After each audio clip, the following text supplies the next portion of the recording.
Ladies and gentlemen, honored guests, entering the hall are the 2010 Dan David Prize laureates, accompanied by Professor Joseph Klafter, President of Tel Aviv University and Chairman of the Dan David Prize Board, and Mr. Dan David, founder of the Dan David Prize.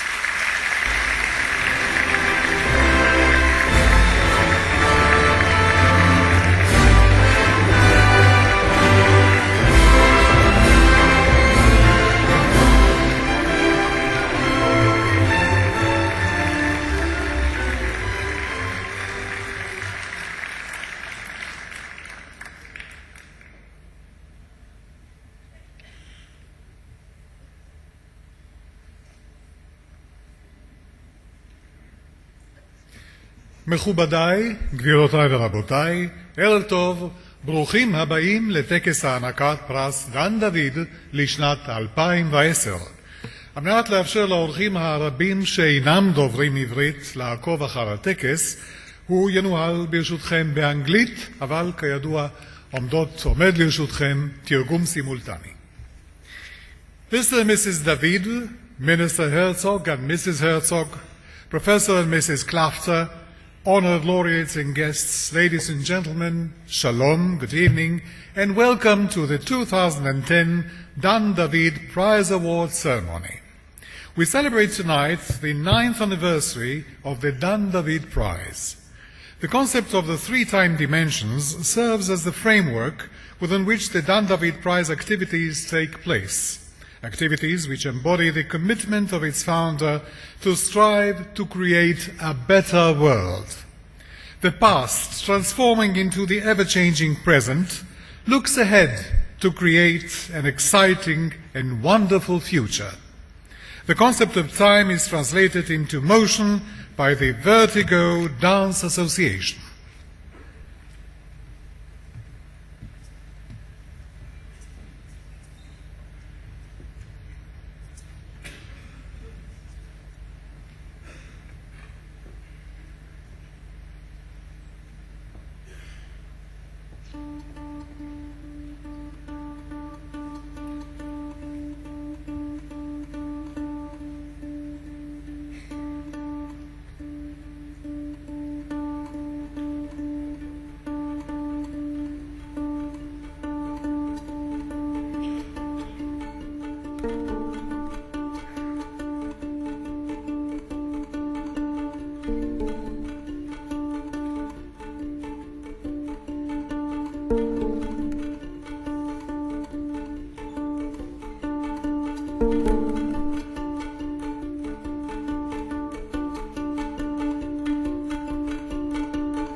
Thank you to the Vertigo Dance Association.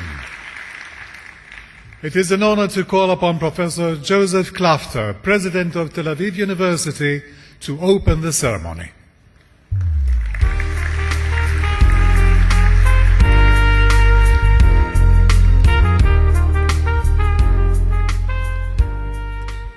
Minister of Welfare and Social Services, Mr. Yitzhak Herzog, Ambassador of Italy, Mr. Luigi Mattiolo, Chairman of the Dan David Foundation, Professor Itamar Rabinovich, Rector of Tel Aviv University, Professor Dani Leviatan, Founder of the Dan David Prize, Mr. Dan David and his family, Prize laureates, ladies and gentlemen. Rewarding achievement is always uplifting for both sides. The prize winners tonight are receiving major recognition for their life's work, and we, who are here to honor them, will leave the ceremony inspired by their successes. Rewarding achievement is also a key component in the university meritocracy. We do so by promoting faculty, bestowing chairs, awarding academic prizes, granting scholarship to gifted students, something the Dan David Prize also supports. But beyond encouraging achievement in our own and next generation, the Dan David Prize and Tel Aviv University are linked in another way. We jointly search for innovators, for rule breakers, for exceptionally gifted people who change paradigms. Changing paradigms, this is the thread that connects the Dan David Prize winner for 2010. Giorgio Napolitano, the President of Italy, embodies a new model for political reconciliation and democracy in Europe. The writers Margaret Atwood and Amitav Ghosh have provided new literary models for perceiving contemporary life. And the scientists Leonard Kleinrock, Gordon Moore, and Mikhail Rabin redefined computing and telecommunication, laying the foundation for the internet age. Honorees, we thank you for taking time for giving symposia and talks on campus as part of the Dan David Prize festivities. Perhaps some young person listening to you, either tonight or during the week, will be the next paradigm changer. I would like to thank Mr. Dan David and the Dan David Foundation for giving Tel Aviv University and Israel this unparalleled opportunity to host such world-renowned figures. Dan, you yourself have been a paradigm changer. First by democratizing portrait photography, and then by launching several initiatives in Israel that reward uncompromising excellence. Ladies and gentlemen, let the prize festivities begin.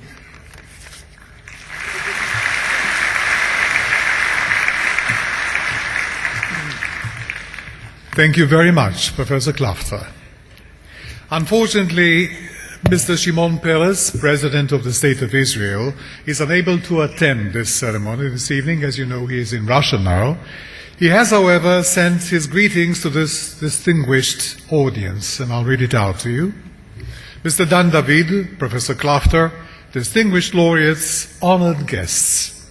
I deeply regret being unable to attend the 2010 Dan David Prize Award ceremony, but want to convey my heartfelt congratulations to recipients of this prestigious award.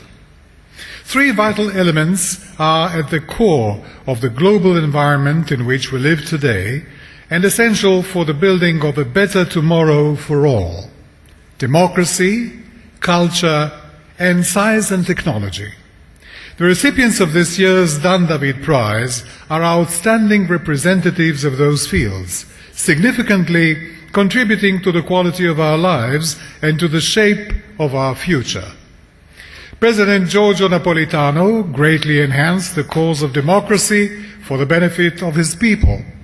Margaret Atwood and Amitav Ghosh enriched our lives through their literary skills and ability to bring social and moral issues to the fore.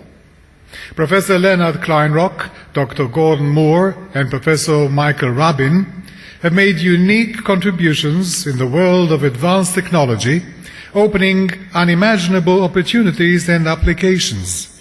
Their achievements represent progress for our societies.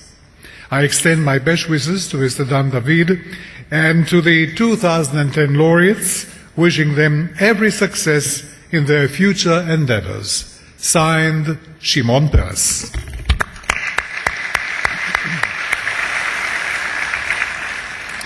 And now it is my honor to call upon Mr. Yitzhak Herzog, Minister of Welfare and Social Services, and he will address the audience on behalf of the Government of Israel. Minister Herzog, would you please?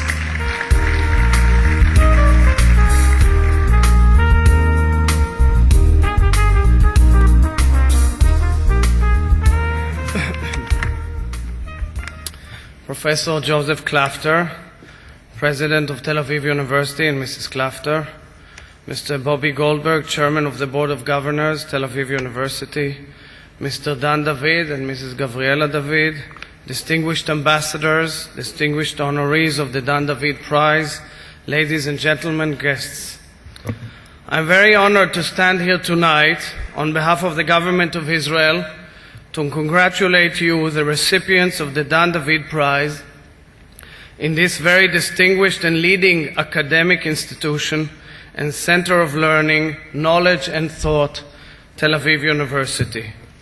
This year, 2010, we officially mark 150 years to the birth of Dr. Theodor Herzl, the founder of the Zionist movement, which led to the creation of our state, the State of Israel.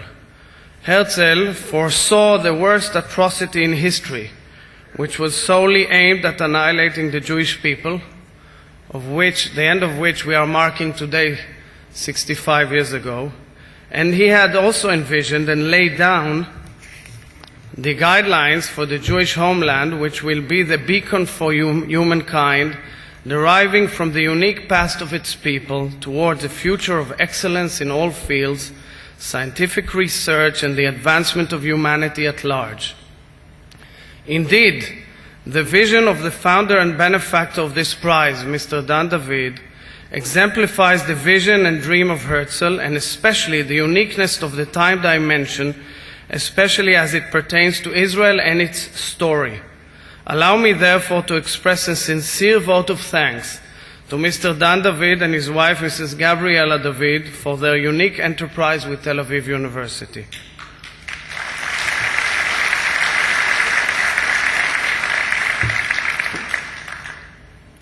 Tomorrow, Israel will be officially invited to join the most lucrative club of nations in the economic field, the OECD. This says something about our achievements as a nation. As the first Israeli official to set foot last week in the Israeli pavilion at the World Expo exhibit in Shanghai, I could not but think of Dr. Herzl's vision. I was watching thousands of Chinese citizens queuing up for hours to learn and see Israeli breakthroughs in science, technology, agriculture, nutrition, and computer science, which serve people all over the globe.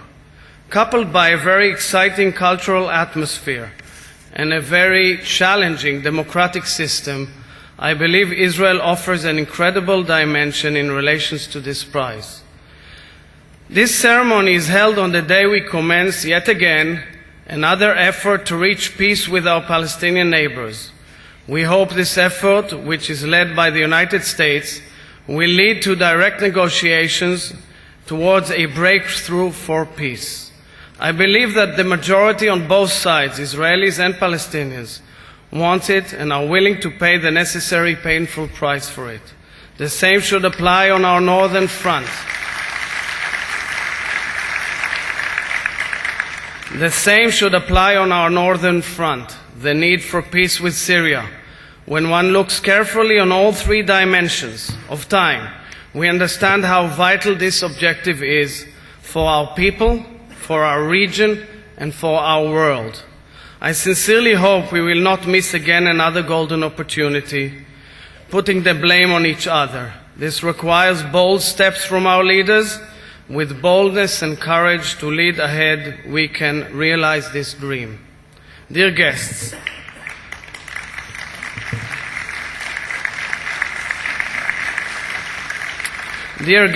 Herzl's vision combined universal values with Jewish humanistic values. Those values stemmed from Jewish sources throughout the ages, and they served great breakthroughs of civilization in all spheres of life. One can mention Sir Isaac Newton's laws of motion, which were based on Hebraic sources, or mention the political schools of thought advocating economic social equality, which stemmed from the portion of the Bible which we actually read this week. My late grandfather, the first chief rabbi of Israel, Dr. Isaac Halevi Herzog, a Jewish scholar and a scientist, wrote over 80 years ago that Jewish thinking points out simultaneously to what he termed as man's smallness and greatness. And I quote, "Man is at once great and small. Viewed from the physical aspect, how small is he? The home of brick and mortar which he builds for himself is much more enduring. The very stones in the street upon which he treads will by far outlast him. This tiny mite we call man, whom a chill or a pin brick can demolish and reduce to dust, has evolved a civilization wonderfully rich and complex, has forced nature to yield him up some of her secrets, has produced inventions which seem to rival works of nature herself."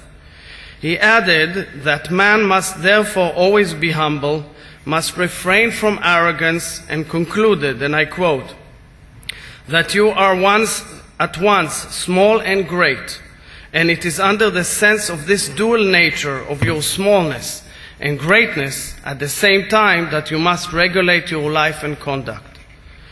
We are indeed reminded of this lesson and conclusion daily as we watch with awe the impact of the volcanic eruption in Iceland or the collapse of leading economies in Europe. These are lessons that apply to us all. These are lessons that direct us to understand our smallness as individuals and pursue our greatness towards all of society. You, our very distinguished honorees, have applied and are applying this very lesson. You taught us and the whole world what greatness is all about. You have shown pursuit of excellence, innovativeness, and dedication to all of humanity, each one of you in his or her field. You understood in your own humble way how to serve humanity and how to learn from the three dimensions so that we all benefit from a better world. Your endeavors focused on attending to the needs of the individual and his role in society, the individual who feels at times fatigued, crushed, excluded, unattended to, with huge forces surrounding him, feeling at times so small. You showed this individual that greatness is all about thinking big for the well-being of fellow men and women. For your greatness, dear honorees, we are indeed very grateful. For your greatness, we salute you here tonight. In conclusion, I would like to wish you, Mr. and Mrs. David, the leadership of the university and its faculty, and especially you, distinguished Dan David Prize recipients, that you continue with your contribution to humanity and society with great success for many more years to come. Thank you very much.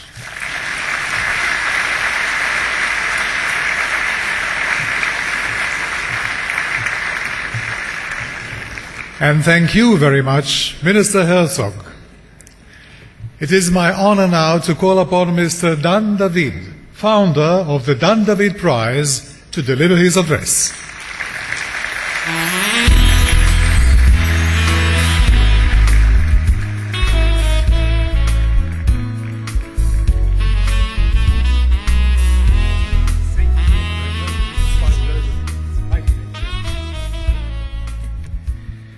Honored guests, Minister Herzog, ambassadors, laureates of the 2010 prizes, dear friends.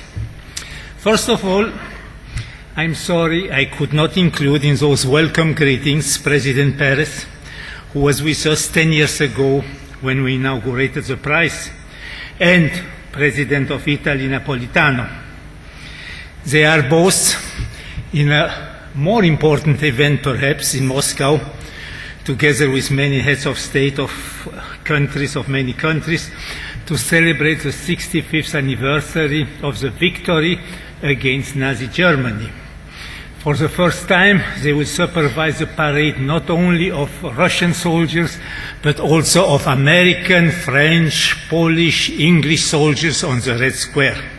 So we can understand that they had to be there.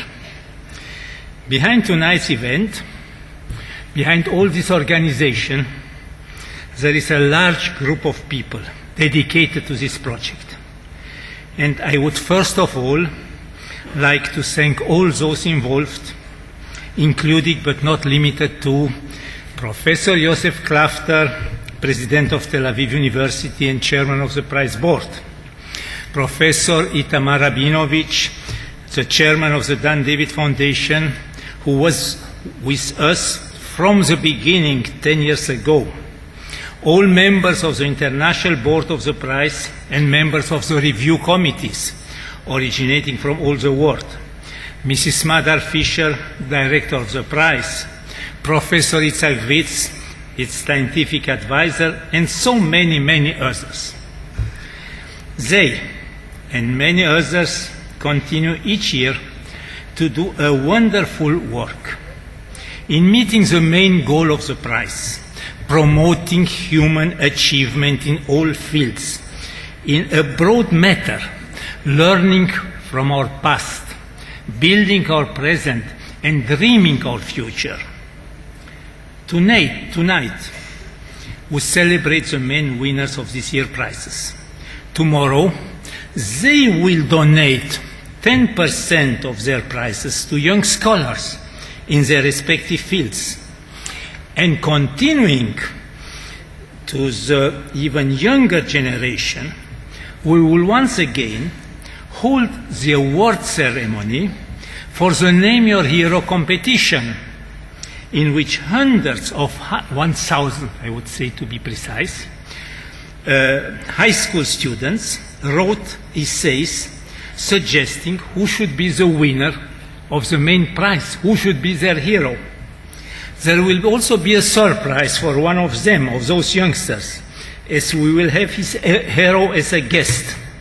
He wrote about Garry Kasparov, the best chess player of all times, and he is with us now, and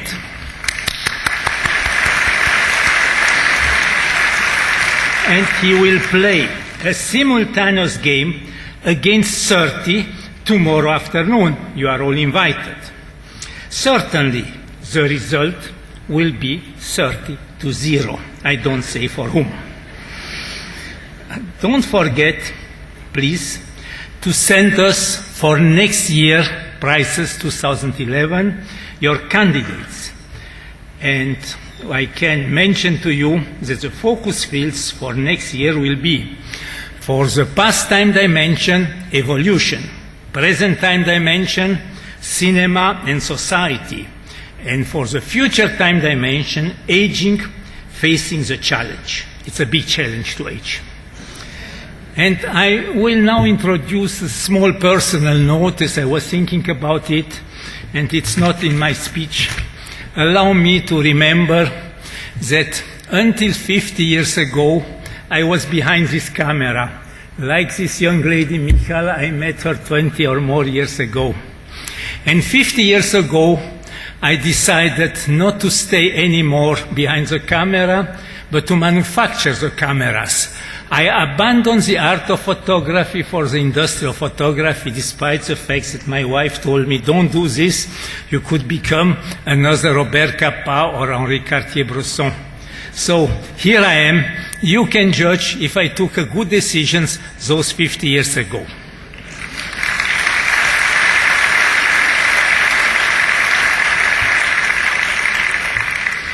I'm grateful also for our long-standing collaboration with the French government, which became a partner of our venture in 2007, when they hosted a beautiful award ceremony in Paris within the impressive Opéra Garnier. Our prize board member, French Culture Minister Frédéric Mitterrand, was due to be here. He scheduled it many months in advance. Unfortunately, at the last moment, he was advised that early tomorrow morning at 8 p.m. in Madrid, he has to join a meeting of all EU culture ministers and asked me to express to all of you his regrets for his absence.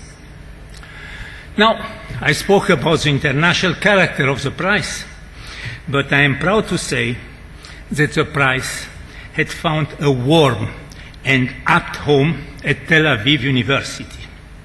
10 years ago,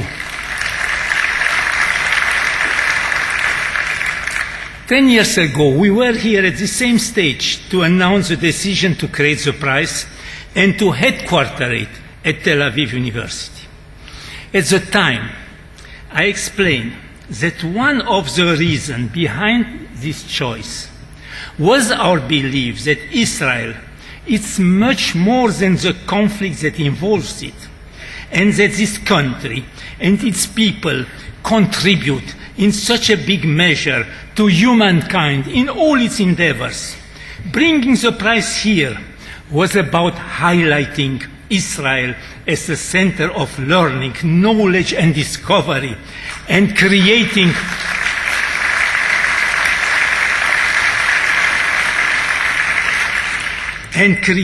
connections with those around the world who dedicate their lives to similar goals. We felt and continue to feel that increasing ties and mutual understanding can only help in fostering the dialogue necessary to bring peace to Israel and its neighbors. And yet, despite this, Israel is increasingly the target of an international campaign to boycott it politically, economically, and also culturally, an effort that this year included pressures on some of our laureates not to accept the prize and not to attend the ceremony.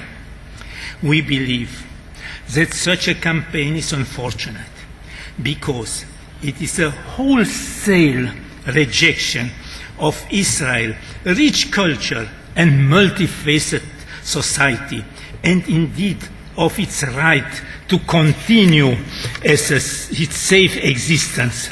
It is counterproductive. It's a refusal to commit to any kind of dialogue, rather than a criticism of the actions taken by the Israeli government. I am happy that our laureates have chosen not to follow this path, that they join us today with an open mind, the inquisitiveness and the spirit of friendship that mark all men and women of the sciences and of the letters. And in this spirit, I hope your visit, dear laureates, will be fruitful and enjoyable, and that we shall all learn something from each other. Bruchim habayim, welcome. Thank you.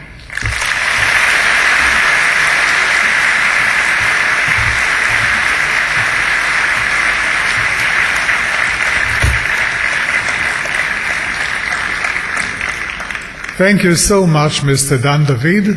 In fact, you should be awarded the Dan David Prize as well for your services to humanity. He doesn't exclude this idea. Ladies and gentlemen, the selected field for the pastime dimension is March Towards Democracy. The spread of democracy has spanned over 2,000 years, from the Greeks and Romans to the birth of modern-day democracies, transforming the lives of ordinary citizens and affecting social and political change. Giuseppe Mazzini, patriot, humanist, Republican, and political activist, and his generation, inspired Giorgio Napolitano, the 2010 Dan David Prize laureate for the pastime dimension. It was Mazzini who encouraged the composer Giuseppe Verdi to become involved in the Italian liberal nationalistic movement. In 1860, Verdi was elected to the first Italian parliament. It was during that period that he composed Forza del Destino. The overture of this opera is played by the Ra'anana Symphony Orchestra under the baton of conductor David Seba.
Many thanks to Ra'anana Symphonet Orchestra.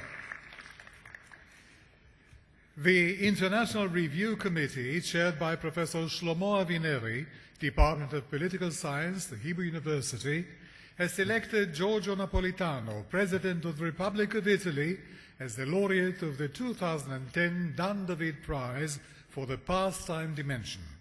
This is to witness that on the 9th day of May 2010, the Dan David Prize for outstanding achievements in the service of humanity, advancements of the frontiers of knowledge, and the universal goals of excellence, creativity, humanism, and progress is awarded for the pastime dimension in the field of march towards democracy to Giorgio Napolitano, President of the Republic of Italy, for his dedication to the cause of parliamentary democracy, thereby contributing to the strengthening of democratic values and institutions in Italy and in Europe.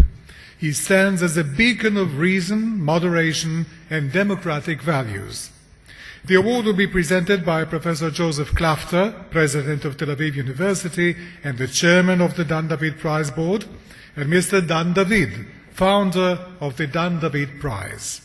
It is an honor to invite to the stage Professor Joseph Klafter and Mr. Dan David.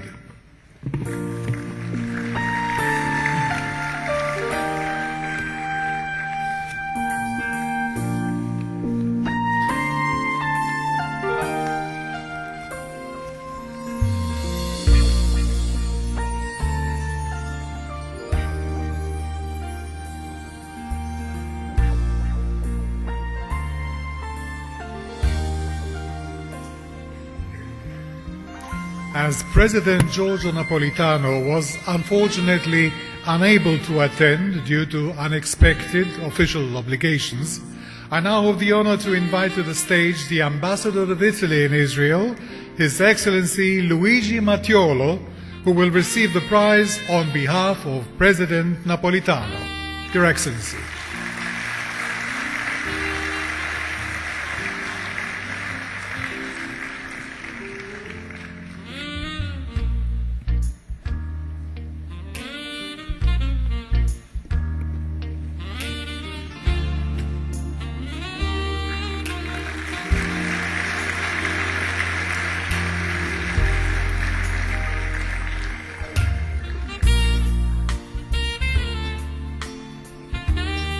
Thank you very much, Professor Klafter, Mr. David, and Ambassador Mattiolo.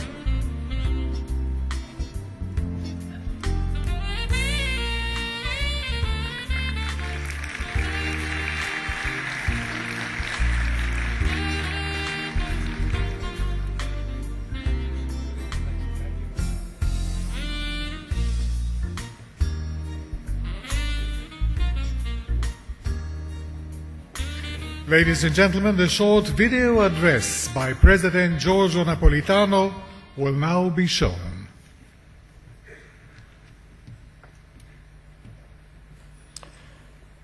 First of all, I want to reiterate the appreciation I expressed last November at the Quirinale Palace regarding the decision to award to me the Dan David Foundation Prize. The thoughtful explanation of the aims and significance of the prize moved me deeply. I indeed wondered why I was chosen, what was the full meaning of this choice. I obviously felt and still feel that I owed this great honor not only to myself as a person long involved in public life, but to what I may be considered to represent as President of Italy, as well as a political and institutional figure deeply committed to the great enterprises of building a united and peaceful Europe. The civilization to which we all belong has its roots in ancient history and its development around the shores of the Mediterranean. Two cities, Jerusalem and Rome, played indeed a very special role which has been long recognized by all. Jerusalem, the city which in its very name speaks to us of peace as a supreme value for all times and for all nations, and which gave the whole world the great universal dreams of Jewish prophetic thought, and Rome as the cradle of civilization in the West, the original source of a long and ever-renewing process of creation of humanistic values, finally embodied in those ideals of freedom, democracy and fraternity which have been recognized as supreme by all nations. Our generation, as a generation of survivors to the wars and horrors of the 20th century, which have involved so heavily the Jewish people, is now engaged in trying to offer to all human beings a credible hope for a future of peace. The building of institutions capable of preventing, in this nuclear age, further destructive wars between nations is the great enterprise to which we are all committed. We may hope to lay for our children and the children of our children the foundations of a world of peaceful cooperation between all nations.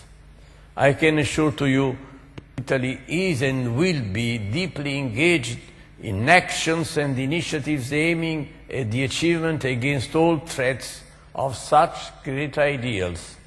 We know that embodying them in institutional realities will demand great efforts and sacrifices by all. As you know, I shall unfortunately be unable, due to a series of international commitments, to join you this year. I will inform you very soon of the destination chosen for the amount of the prize in favor of a well-known institution, and anyhow I am deeply grateful to you for your offer to plan for my presence at the ceremony which will take place in Tel Aviv in May 2011, when we shall finally meet. I shall be there.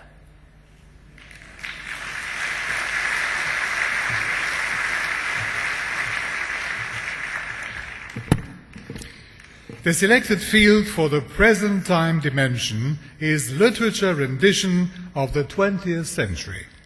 The 20th century was marked by turbulent events, revolutionary scientific discoveries, and dramatic technical innovations.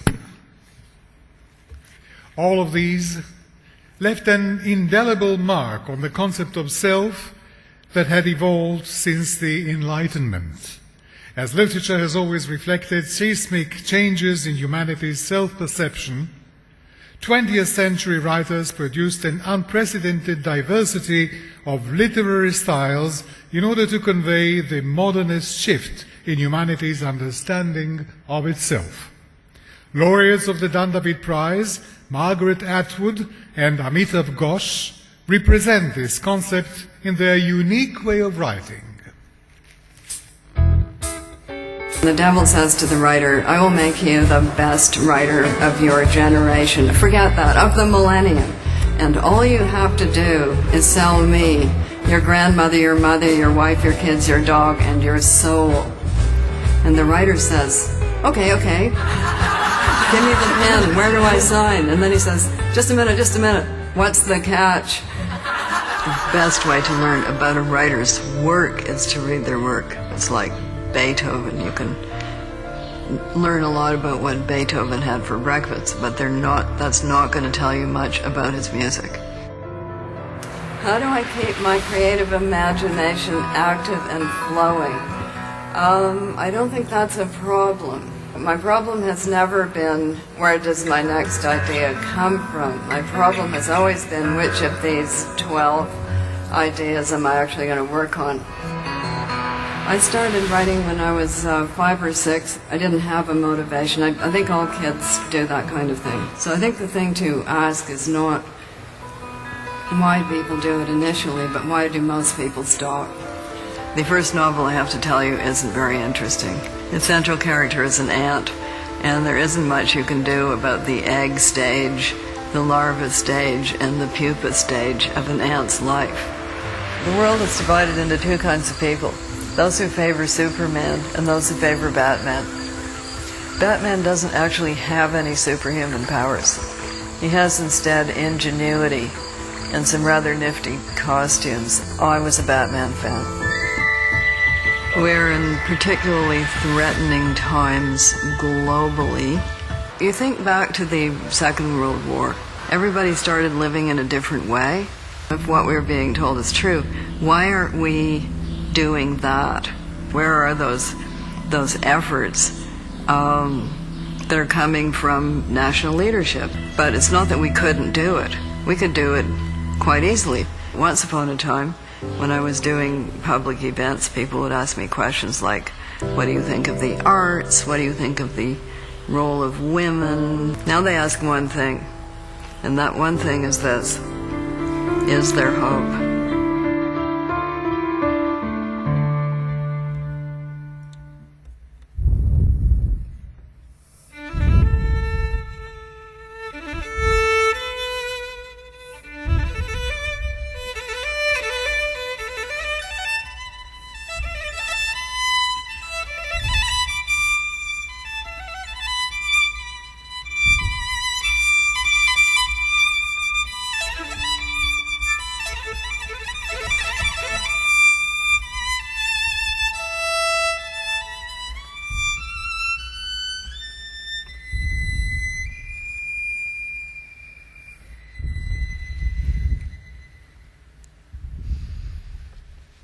The moment.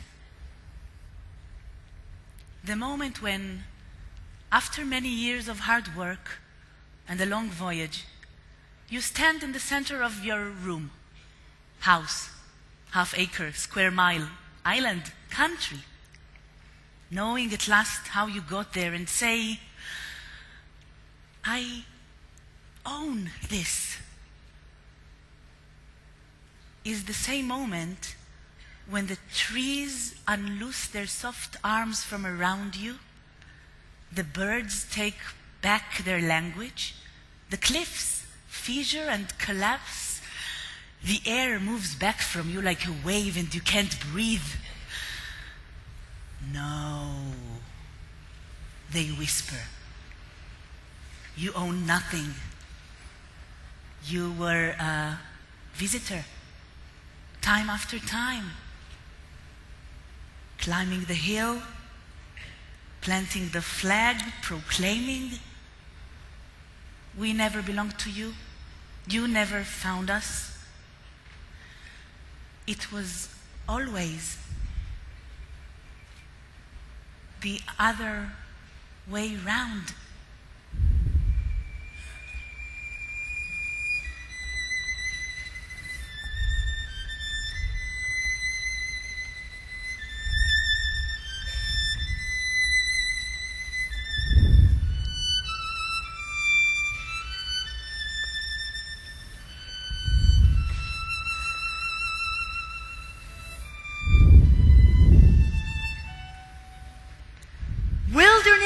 Tips.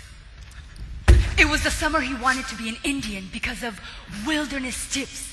He used to sneak out this book off the shelf and take it outside behind the woodshed and turn and return the pages. There was a lot about the Indians, about how noble they were, how brave, faithful, reverent, hospitable, and honorable. Driving up yesterday, he'd passed a group of actual Indians, 3 of them, at a blueberry stand.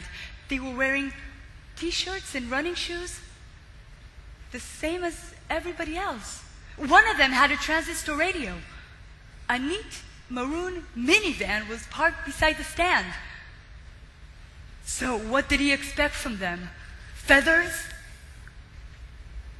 All that was gone, lost, ruined. Years and years before he was born.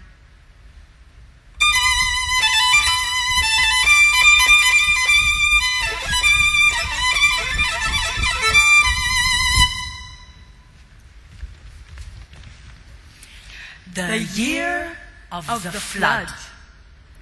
Adam's first act towards the animals was thus one of loving kindness and kinship for man in his unfallen state was not yet a carnivore.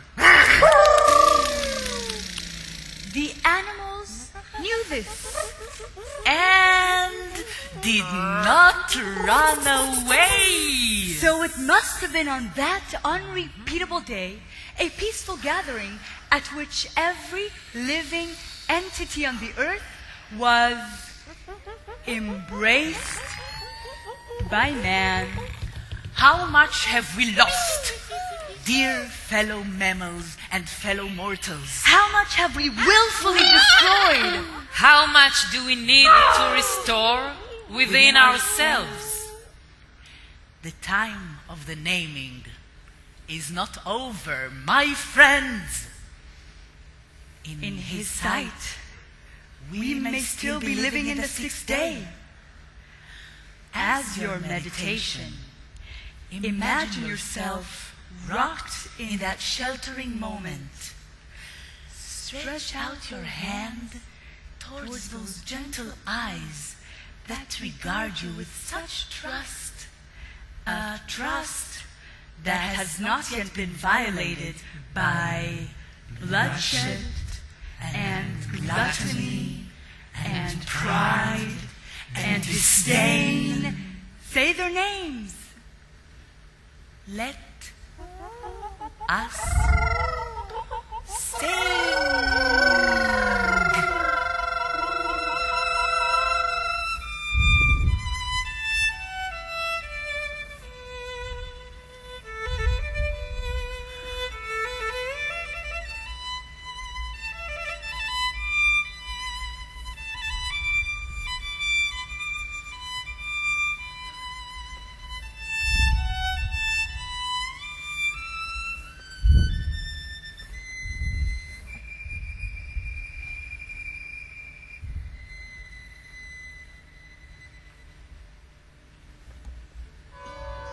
I think the main thing that writers need, really, is to work hard. Balzac said, ceaseless work is the law of art. To create a simple sentence is really the most difficult possible thing. To create that sort of simplicity of line, to create a line that communicates is so incredibly difficult. And the more I do it, the more I realize how very, very difficult it is. And the more I appreciate, other writers. It always amazes me when I see critics, savaging someone's book, because to me, in the end, just being able to write at all is the real miracle, There are two ways you can look back on the past. One is you look back on it and say, this was good and this was bad. But to me, in the midst of all the terrible things that were happening around us, people managed to find, they managed to find resilience, and not just clinging on to life, but actually transforming it into something joyful. The way I write is actually, is pretty much, I get to my desk by about 9 or 10 in the morning, and I work through till, 4 or 5. A novel is like a marathon, It goes on over 3, 4, 5 years. And you do need long, long periods of concentration. It's a very meditative process for me. It's a process of being able to clear my mind, It's a process of being able to shut out all the noise that intrudes from the world. Just going out for dinner at night can put me out completely. India's history is a history so filled with suffering. It's just the texture of life in India. People are at once completely in one way, completely gritty, completely practical, completely ordinary. And at the same time, in their heads, there's things are happening. There's these extraordinary sorts of strivings and visions and dreams and all sorts of things going on. And I wanted to get a sense of that, because in some way, I guess that's the texture of my life too.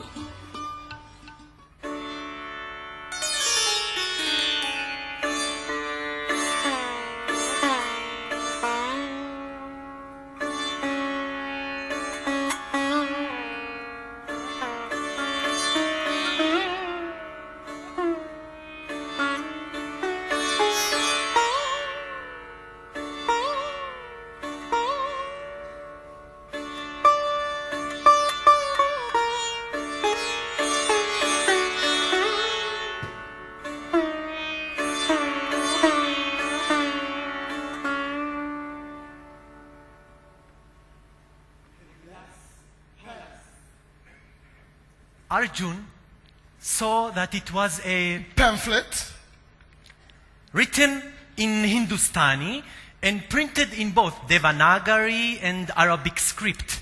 It was an appeal directed to the Indian soldiers, signed by one Amrik Singh of the Indian Independence League. The text began, Brothers, ask yourselves what you are fighting for and why you are here.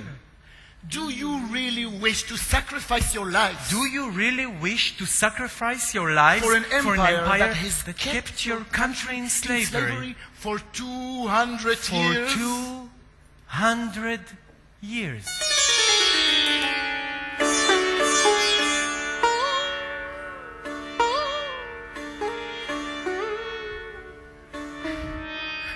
Sahib, he said to Arjun, can I ask you the meaning of an English word? Yes, what is it? Mercenary. What does it mean? Mercenary. Mercenary. Arjun started in surprise. Where did you hear this word? Thinking quickly, Arjun embarked on an explanation. Mercenaries were merely soldiers who were paid for their work. He said, in this sense, all soldiers in all modern times were mercenaries. This seemed to satisfy Kishan Singh, but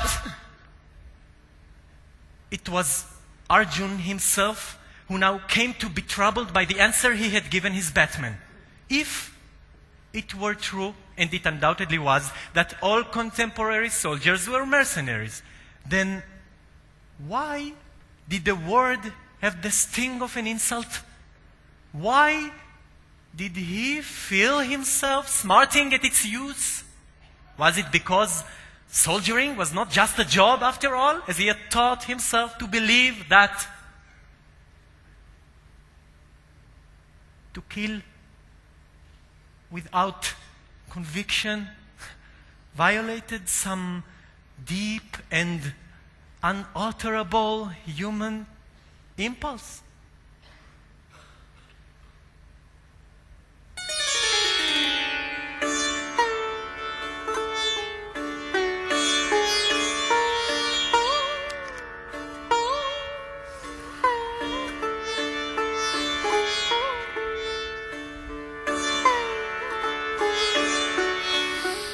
Sea of poppies. This was Zachary's first experience with this species of sailor.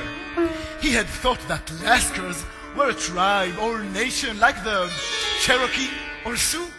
He discovered now that they came from places that were far apart and had nothing in common except the Indian Ocean. Among them were Chinese and East Africans, Arabs and Malays, Bengalis and Goans, Tamils and Arakanis. Although startled at first, Zachary soon found himself speaking to the sarong with an unaccustomed ease. It's as if his oddly patterned speech had unloosed his own tongue. Sarangali, where are you from? He asked. Serang Ali Blongi Rohingya, from Arakan side. And where did you learn that kind of talk? Afyum ship. Came the answer. China side. Yankee Jenlum alotim talk so fashion. Also Mitchman, like Malum Zikri. I ain't no midshipman. Zachary corrected him. Sign on as the ship's carpenter. Never mind, said the sarong in an indulgent paternal way. Never mind, alo same. Malum Zikri soon become Puka Jenlum. So tell no. Catch your wife.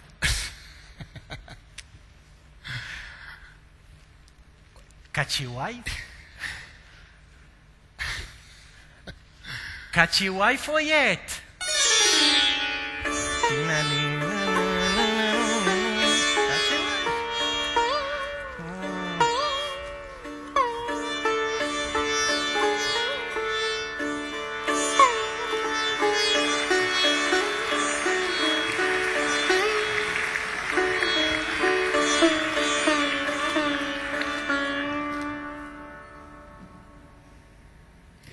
Many thanks to the Ruth Kanner Theatre Group, to Hadar Boxer, sitar player, and to Nitai Tsuri, first violinist of the Ra'anana Symphony Orchestra, for his rendition of Vaughan Williams' The Lark Ascending.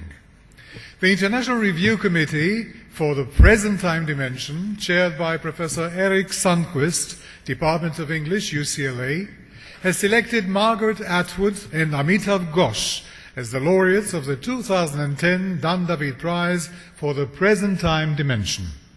This is to witness that on the 9th day of May 2010, the Dan David Prize for Outstanding Achievements in the Service of Humanity, Advancement of the Frontiers of Knowledge, and the Universal Goals of Excellence, Creativity, Humanism, and Progress is awarded for the present time dimension in the field of literature rendition of the 20th century to Ms. Margaret Atwood for her versatile and prolific writing, which has explored both national and transnational issues such as colonization, feminism, structures of political power and oppression, and the violation and exploitation of nature, and for a literary work which has enabled the emergence of a defined Canadian identity.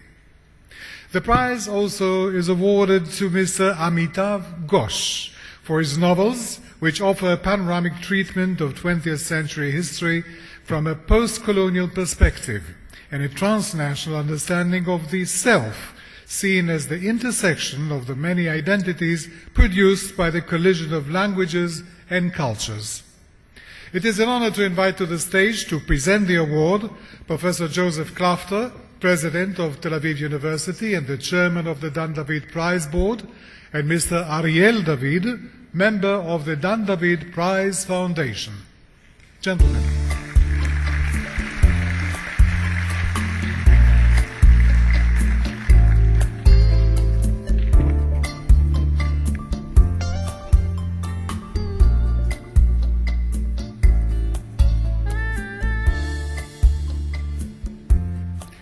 I have the honor to invite to the stage the recipient of the prize, Ms. Margaret Atwood.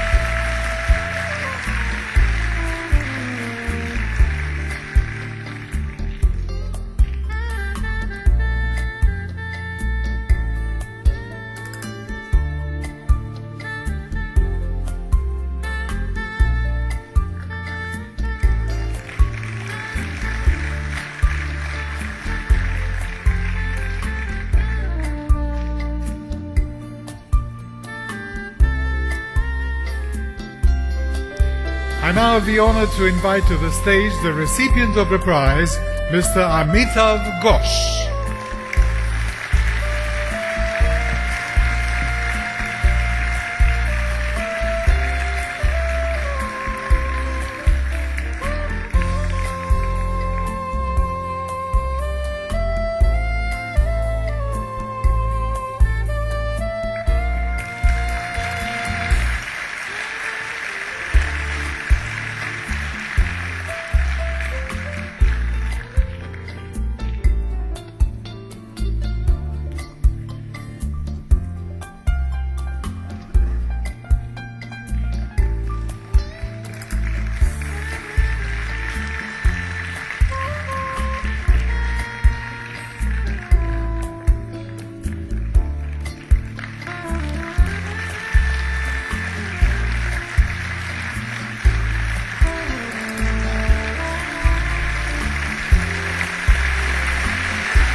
As the laureates asked to address the audience together, I'd like to ask Ms. Margaret Atwood and Mr. Amitav Ghosh to remain on stage, and thank you very much, Professor Klafter and Mr. David.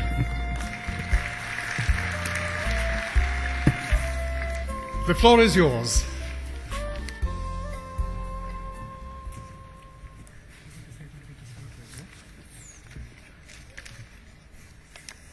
Thank you very much.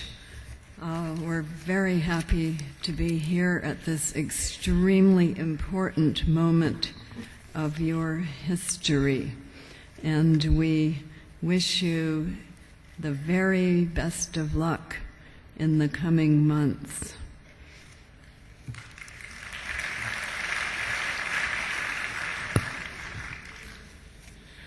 Because we are sharing this generous prize, we have decided to give a shared speech. We both thank you very much for the kind words you've said about us and our writing. This prize honors not just individuals, but areas of achievement. This year you've chosen to invite 2 novelists, thus adding the art of the novel to a very distinguished list of many other disciplines, from astrophysics to medicine to music to statesmanship. One of us comes from India, the other from Canada. Neither country is lacking in historical bloodshed and in present-day inequities. Neither of us can afford to be self-righteous. Both of us were urged by some people and groups not to come to Israel on this occasion. We were told that no artist should attend any cultural event here, no matter how hopeful and moderate such an event might be, considering the unequal, unjust, and harsh and dangerous conditions of the Palestinian people in the occupied territories. When we said that we were very sympathetic, but we felt the urgent necessity of keeping doors open, as do several organizations we work with, we were informed that we were deluded and worse. But novelists are stubborn. When young, they refuse to give up novel writing despite the worried advice of their families. The more we were told to turn our backs, the more we wanted to see and to speak for ourselves. Propaganda deals in absolutes, in yes and no. But the novel is a creature of nuance, of perhaps, of maybe. It concerns itself not with gods and demons, but with mortal people, with their flawed characters, their unsatisfactory bodies, their sufferings, their limited and often wrong choices, with the dubiousness of their own actions and the unfairness of their fates. Writing a novel often requires you to see life through the eyes of those you may not agree with. It is a polyphonic form. It pleads for the complex humanity of all human beings. The public territory the novelist defends is very small, even in a democracy. It's the space of free invention, of possibility. It's a space that allows the remembrance of what has been forgotten, the digging up of what has been buried. Worldwide, novel writing is under constant pressure, both from political groups who want to co-opt it and from powerful governments who'd like to silence it. Around the world, novelists have been shot, imprisoned, and exiled for their failure to toe somebody else's line, but they continue to write stories. Perhaps this vocation of ours will soon be obsolete, for coming towards us is a frightening change in our planet. Floods and droughts, deserts and famines and epidemics, will they draw the world into ever more destructive conflicts? Or will we band together freely in order to help one another, as so many organizations and religious groups and environmentalists and scientists are now doing? We are both here as an act of good faith because we believe that there are many people here and around the world who think as we do. Hope is not out there apart from us. Like the stories people tell, it comes from within. Like these stories, hope too must be passed on to others. Give up hope and we are lost indeed. Thank you. Thank you. That was so beautiful. So beautiful.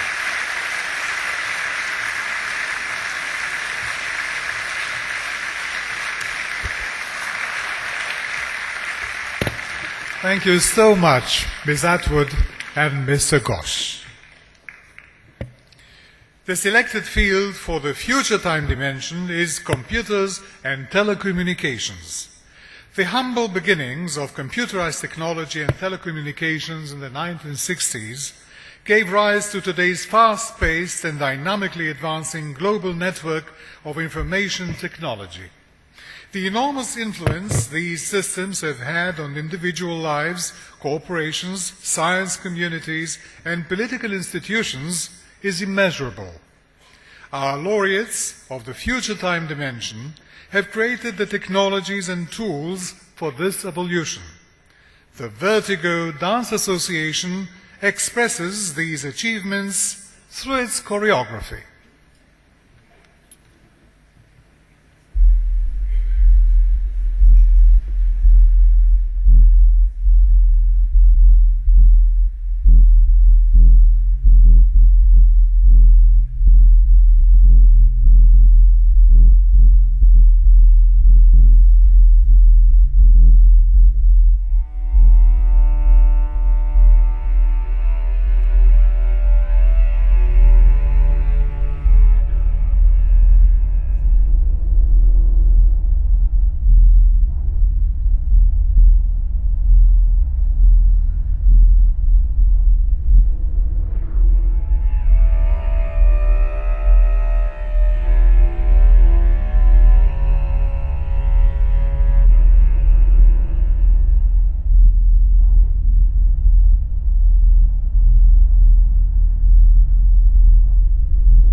the Vertigo Dance Association. Thank you very much. The International Review Committee for the Future Time Dimension, chaired by Professor Andrew Vitelby, Presidential Professor, University of Southern California, has selected Professor Leonard Kleinrock, Dr. Gordon E. Moore, and Professor Michael O. Rabin as the laureates of the 2010 Dan David Prize for the Future Time Dimension. This is to witness, if you wish to applaud, why not? This is to witness that on this 9th day of May 2010, the Dan David Prize for outstanding achievements in the service of humanity, advancement of the frontiers of knowledge, and the universal goals of excellence, creativity, humanism, and progress is awarded for the future time dimension in the field of computers and telecommunications to Professor Leonard Kleinrock for his seminal research contributions in communication networks, establishing the fundamental principles upon which many of the most important aspects of information communications and the Internet are based. And one day I was reading a Superman comic book, I was probably age 6 or so, and in the centerfold there was a text description of how to build something called a crystal radio. It said all you need is junk that I could find around, and you needed a variable capacitor. I wired it up, and I heard music. I said, what is this? This is magic. And so I decided to find out what it was all about, and I spent the rest of my life pursuing the electronics. I was surrounded by computers at MIT, and I said, you know, sooner or later these machines are going to have to talk to each other. And there was no effective way for them to do that. So that was basically the topic of my dissertation. It was very clear to me early on that if I'm going to build a network which would work in a large environment, thousands, millions of nodes like we have today, billions, there can't be a centralized point of control. And the idea of sharing all the resources was key to making this work. I developed this thing called packet switching. Your messages, your videos, your voice, your pictures, your data are transmitted in little chunks called packets. Here we have the first piece of internet equipment ever installed in the internet. At that time it was called a packet switch. It's now called a router. I went to AT&T and AT&T said, it's not going to work. And if it does work, we want nothing to do with it. I did anticipate that this internet would be everywhere, always on, always accessible. But what I did not anticipate was that my elderly mother would be on the internet. First piece of the backbone network ever on the internet was that line from UCLA to SRI. Log in, we have to type LOG, and the remote computer types the IN for us. Charlie typed the L. He said, you get the L? Yep, got the L. Type the O. Got the O? Got the O. Type the G. You get the G? Crash. So the first message ever on the internet was low, as in lo and behold. We didn't plan it, but we could not have come up with a better message. The history of the internet has been one of surprises. The best applications, nobody anticipated. Email, nobody saw it coming. The web, YouTube, peer-to-peer, Napster. And they came out of the blue, hit us all on the side of the head. That's the beauty of the internet. You got billions of people out there inventing, creating, and sharing. It's an amazing story.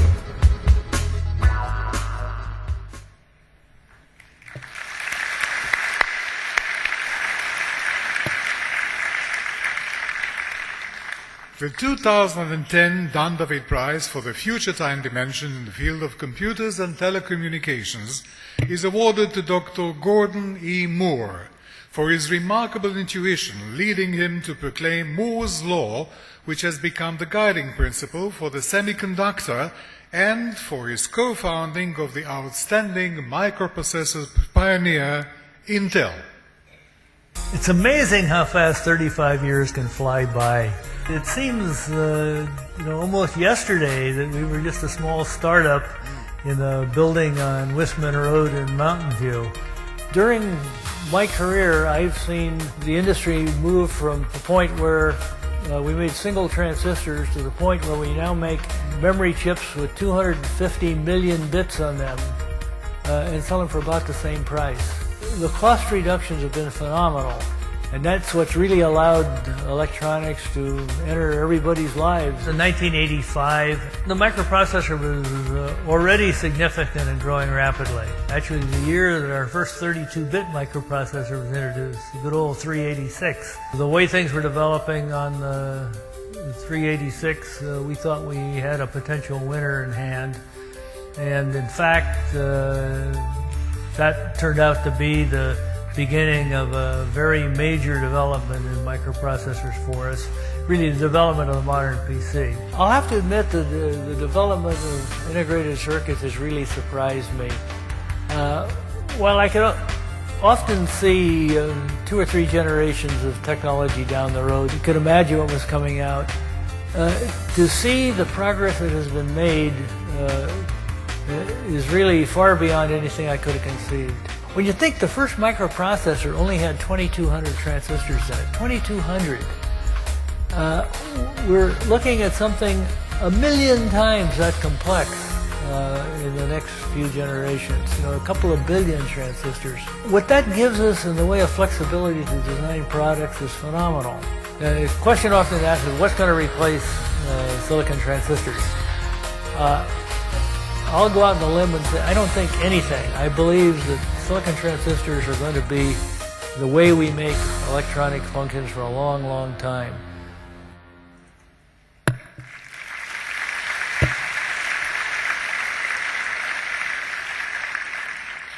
The 2010 Dan David Prize for the Future Time Dimension in the field of computers and telecommunications is awarded to Professor Michael O. Rabin for his research having a major impact on computer and communication technology, in particular for his crucial contributions with respect to improving and protecting privacy in digital communication and creating unbreakable ways to encrypt data. Mathematics is, to some extent, the universal language of science. I wanted to be a mathematician ever since I was 11 or 12. I was kicked out of class for good behavior, and there were 2 kids from 9th grade who were solving geometry problems. They said to me a little bit condescendingly, well, do you think you can do it? I looked at it and I could do it. And that's how I discovered the beauty of mathematics. How by pure thought you find a fact about lines, distances, circles. I realized that computer technology is emerging and that there is a need for theoretical and scientific foundation. There is that enormous thrill, satisfaction of discovery. And this is a pleasure absolutely unequaled. If in addition it also has real life and practical implications, so much the better. In the mid-70s, I discovered that you can solve very difficult computational problems which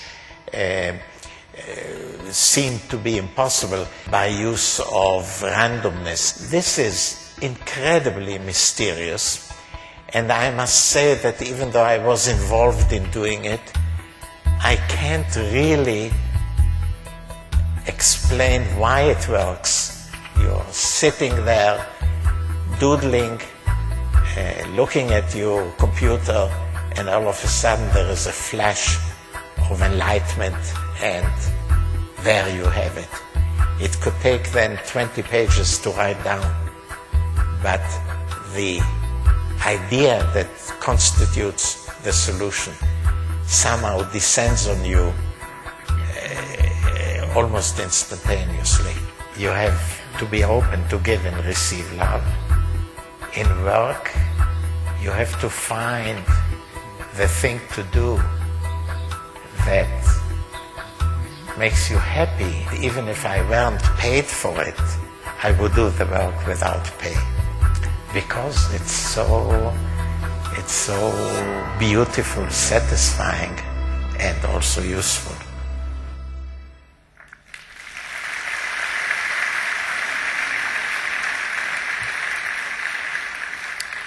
It is an honor to invite to the stage Professor Dani Leviatan, Rector of Tel Aviv University, and Professor Itamar Rabinovich, Chairman of the Dan David Foundation, to present the award.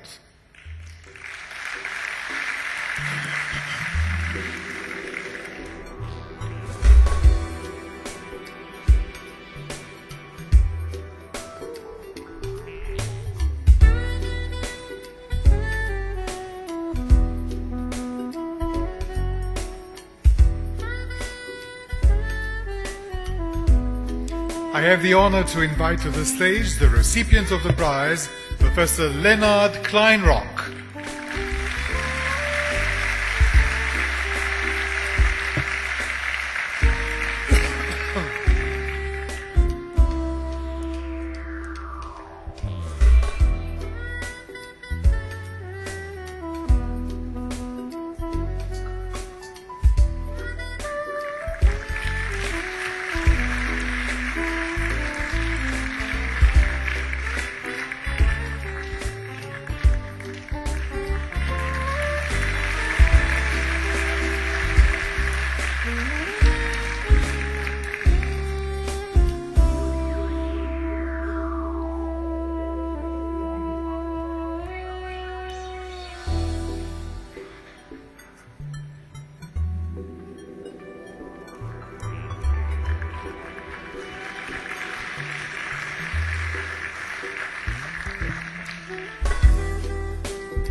I have the honor to invite to the stage the recipient of the prize, Professor Michael O. Rabin.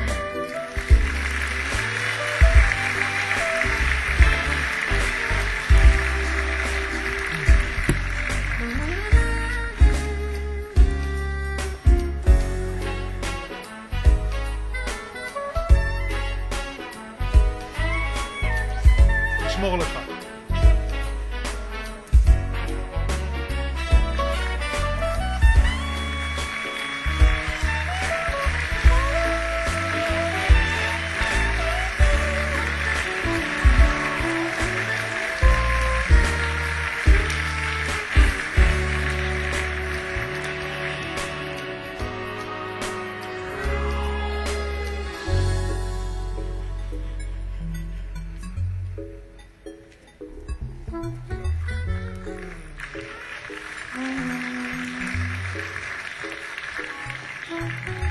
Professor Kleinrock, please join the party for a photo op.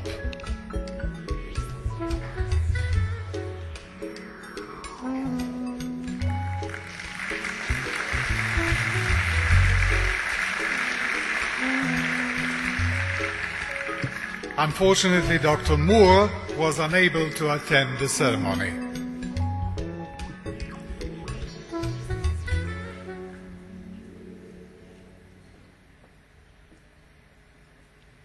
I would like to ask Professor Michael Rabin to kindly remain on stage and address the audience on behalf of the recipients.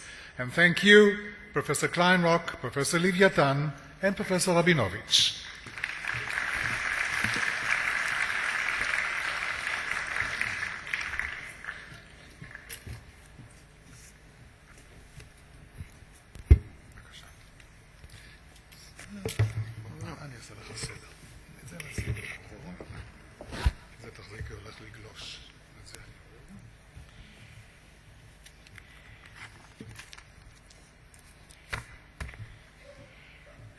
Dear Mr. Dan David and Gabriela David,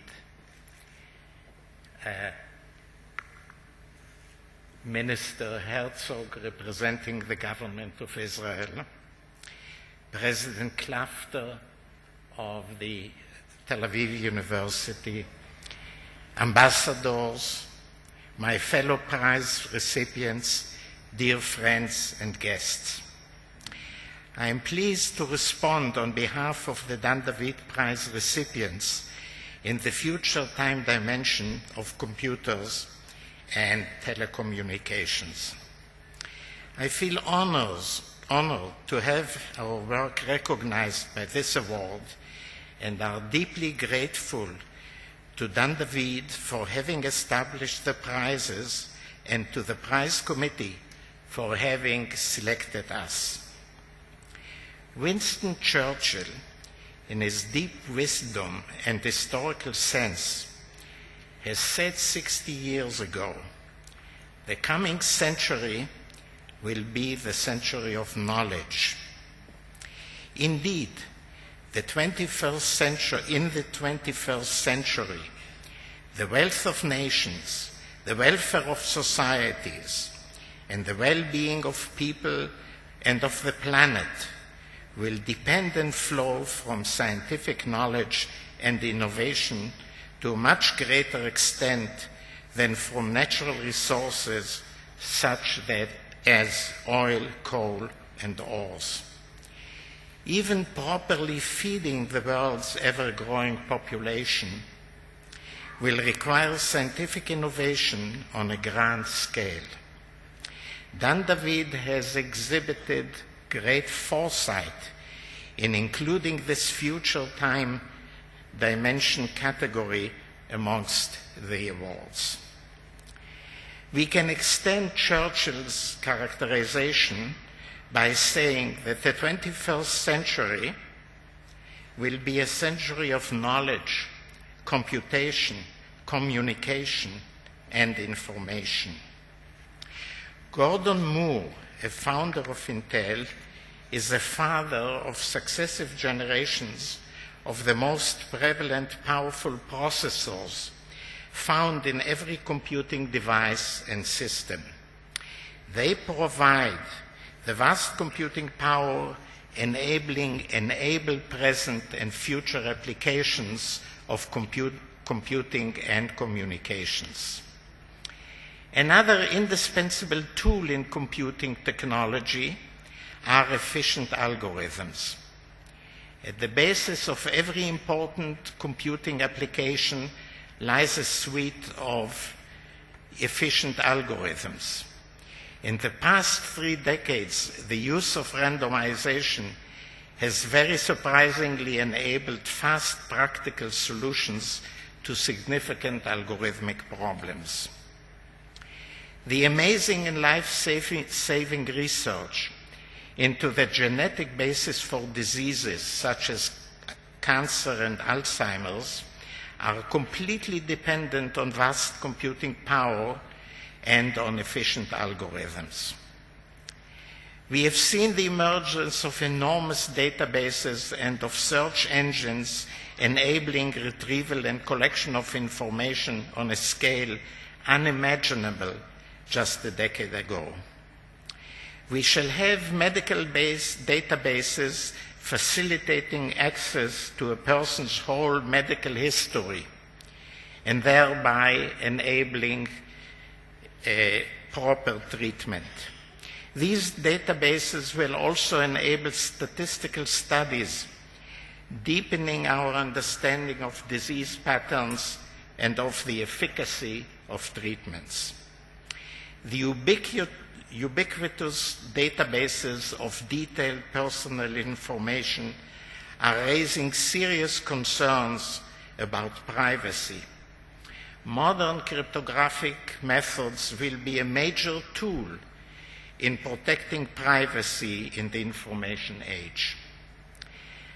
I have known my friend Len Kleinrock for many years, and I have the greatest admiration for his intellect and stellar accomplishments. Here are his thoughts about the new world of the Internet. And I essentially quote, "The early culture of the Internet was founded on some fundamental principles: open access, trust, sharing, free ethics. Those principles have served us well for decades in spite of the emergence of its dark side. The secret of the power of the Internet lies in the fact that it embraces and encourages everyone to contribute their creative ideas.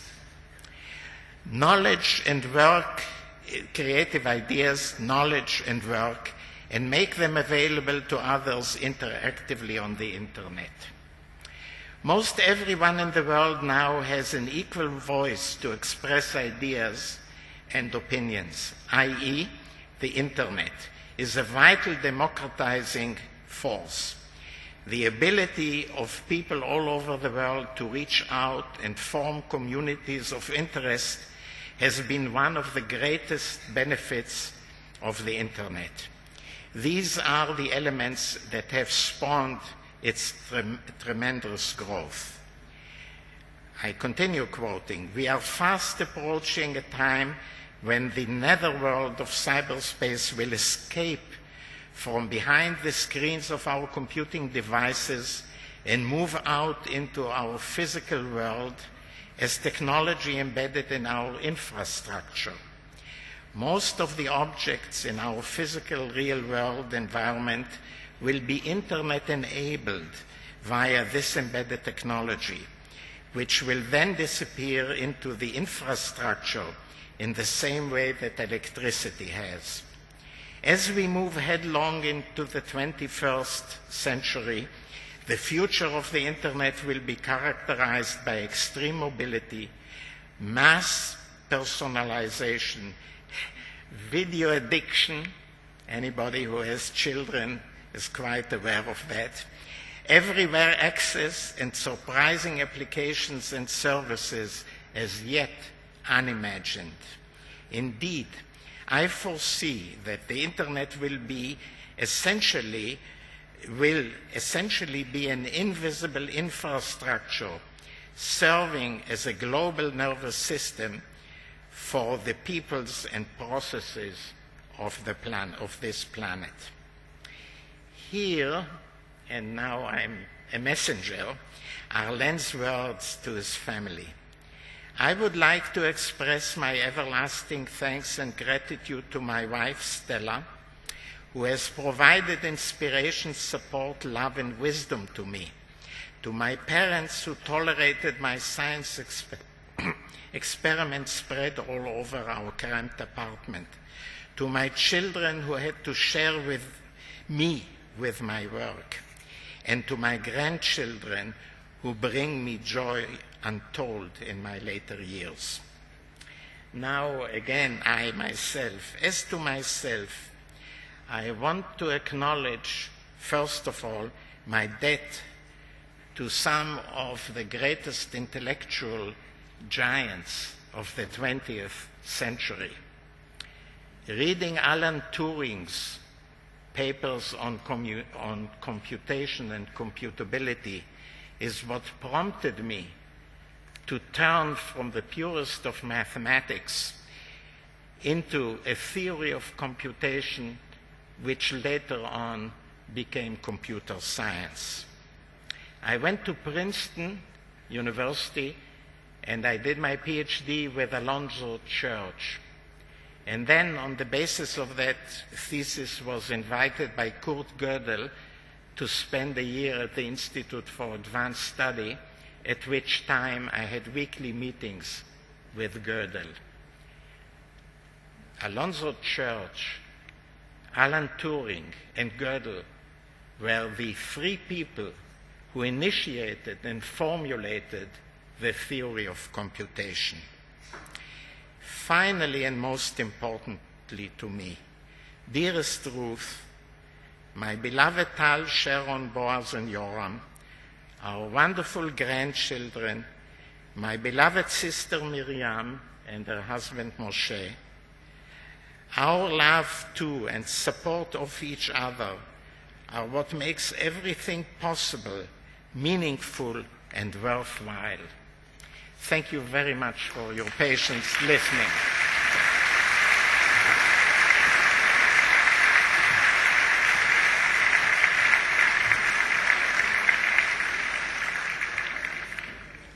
גם. תודה רבה. איך אני יורד פה? אני לא רואה בדיוק. Thank you very much, Professor Rabin, for sharing your thoughts with us.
Thank you again, the Ra'anana Symphonette Orchestra and conductor David Seba, for its performance of the Coronation March from Giacomo Meyerbeer's opera, The Prophet.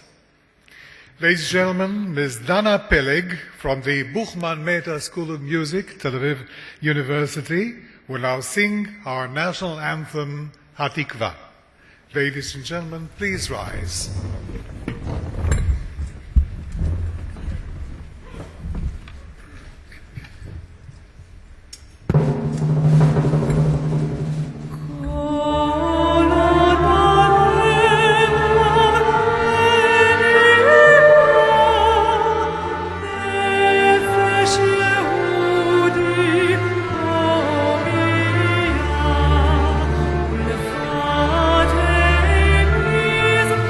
Vater,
Ladies and gentlemen, this concludes the 2010 Dan David Prize ceremony, award ceremony. Please, first of all, thank you very much for taking part in this ceremony. You are all cordially invited to join us for refreshments in the entrance lobby. Those of you using earphones, please return them to the reception. Thank you once again, and good evening to you all. Erev Tov, Kol Tov.